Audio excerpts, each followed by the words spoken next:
I'm trying to get comfortable on this stool. It's ridiculous. I'm going back to my chair next week. Hey guys, it's Alicia, and I wanted to do a talk video, chat video. So I'm not sure if any of you guys have been watching social media within like the last month or two. There has been a lot of conversation about brown skinned girls, dark brown skinned girls. Like, talk about us. No, seriously. I'm not sure if you've seen the conversations. I have, and really I just wanted to share my story as a dark-skinned, brown-skinned, chocolate, beautiful, milk chocolate, Hershey. So the story is, there's a particular rapper. I didn't know a lot about this rapper, not slamming his music. I don't really know a lot about his music because it's a little bit out of the realm of what I would normally listen to. But he was just saying, hey, I don't like dark-skinned girls. I don't like anybody who's my color. That's just not my thing. So it kind of brought up some old feelings that I had, you know, as growing up. So I wanted to kind of get that out and share that, because I'm sure there's a lot of other women who can relate.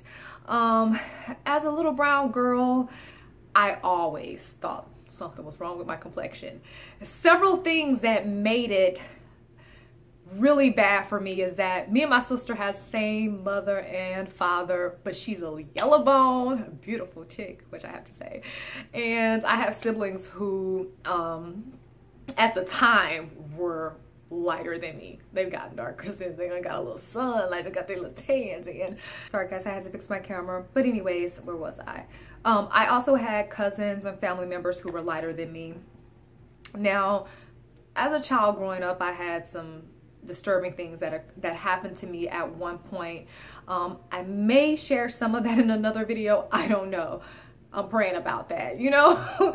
You know, because you never know what would help somebody, but I have some things I'm not sure if I'm ready to share like that. But yeah, that's another video.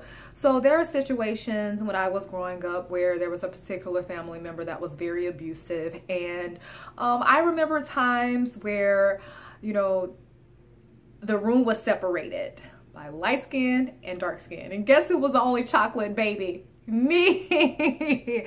And I can laugh at it now, but there's still pain that's within there. You know, you learn and you build and you do all of these things to make yourself healthy, but you know, there can be things sometimes that pull that up, because it's always there. It's always a memory. Does it affect me the way that it used to? Hell no. But there are some things where I'll be like, you know. But I was the only little chocolate baby, and I even had a nickname for my family, and God help them. They meant nothing by it. My entire family, they meant nothing by it. It was my nickname. They called me Blackie. All of these things, you know, building up to make me feel really, really insecure and not feel accepted. I just remember like feeling like something was wrong with me. Like, God, what did I do wrong? And even more because I have a sibling, we have the same parents. Why did she get to be light-skinned? I'm just being really honest. And as a child, that is probably the worst thing that could ever happen to you, or it's the worst way that you could feel. And I think I may have talked to my mom about it a few times, but I don't think seriously. Mom. So my whole camera just jumped off the thing, and I said mom because I'm like, my mom's like, girl, you know, you beautiful. She's always used to tell me. That's what I will say. My mom, see, I got you, mom, calm down. She always told me how beautiful I was. She did, but somebody can tell you something great 100 times and it doesn't matter. You remember the negative thing. Me and my husband talked about this in another video where we talked about it doesn't matter how many times someone tells you how great you are, you always remember that one idiot who told you how horrible you were. And because it's happened over time, it just built up in me, and that's just who I became. Oh gosh, this is a really deep video for me.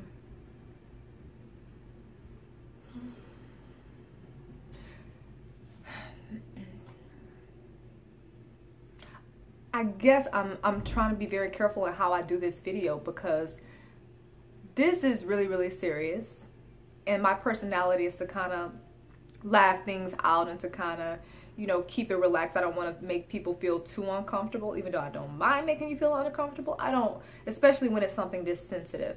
So I guess I want to, you know, communicate to you guys that I understand how devastating this can be, how much work you have to do to get past it. So that's why I'm kind of like, I'm just making sure. And then I don't want to make it too dark, because especially, you know, now if you're older and you've gone through that process of healing like I have, you know, you want to let everybody know you don't give up. You know, so I get that side too, but I could tell every little story about, you know, someone making me feel some kind of way due to me being a dark-skinned woman, but that'll be a little bit petty.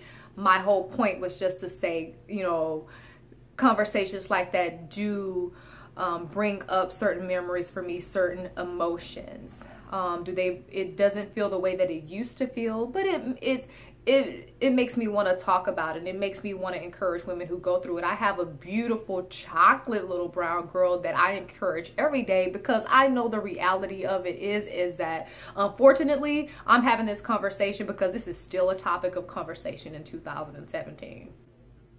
And how I got past it is, number one, I had to grow up. Number two, I had to realize not everybody has that ridiculous opinion. There's a lot of people, not just men, because I'm not looking for, that's my whole thing too, is like, I don't give a that you don't, why do you feel like you even have to advertise this? We're not looking for you. We're not looking for your approval. It's kind of like this thing, like we're not walking around here looking for approval. And so that I guess that's what makes me laugh too, like, okay, let's see, I guess that's your preference. I don't know if that's how you want to say it. That's your preference. I don't know, whatever, but we're not looking for you. I have to start believing that, and I do believe that. Right around when I first went natural, when I cut my hair, I went through this whole, and I've talked about this in old videos, I went through a cleansing. No weaves, no makeup, no dressing up, heels, nothing. The whole thing was about me accepting me for me. I'm not saying that is what those things mean, but for me, I depended on those things. I felt like I needed to have makeup on. I needed to have my hair all down my back, and I needed to have this outfit, that shoe, that bag, in order for me to feel beautiful. When all of that was doing was nothing, because in the end of the day, when I stripped that stuff out, all of those insecurities, all of those dark memories of not feeling good enough crept back up. So I literally went through that, like my husband watched me go through this process, and that changed me. Eventually, once I had accepted me and I was like, I don't need that crap, I don't need that shit. No, I'm just kidding. No, I'm not. I don't need these things.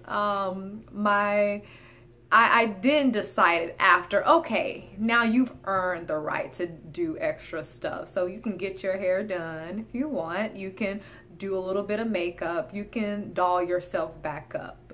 But once I healed, and that's just what worked for me. That may not work for everybody else, and that may not be your way of how you cope. For me, that was my way of coping, and it was not healthy.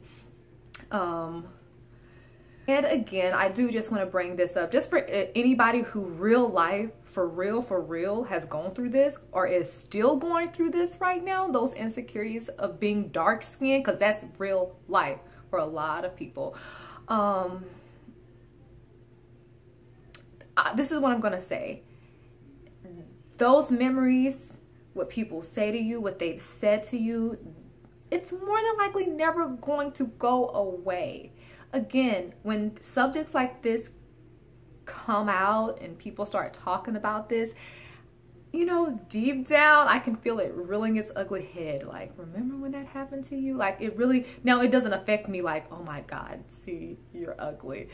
It's more like, oh my God, why are we still having this conversation? It's frustrating because I know that there are people who are not where I am, where they hear that and that is just one of the most painful things you could ever hear because of how you already feel.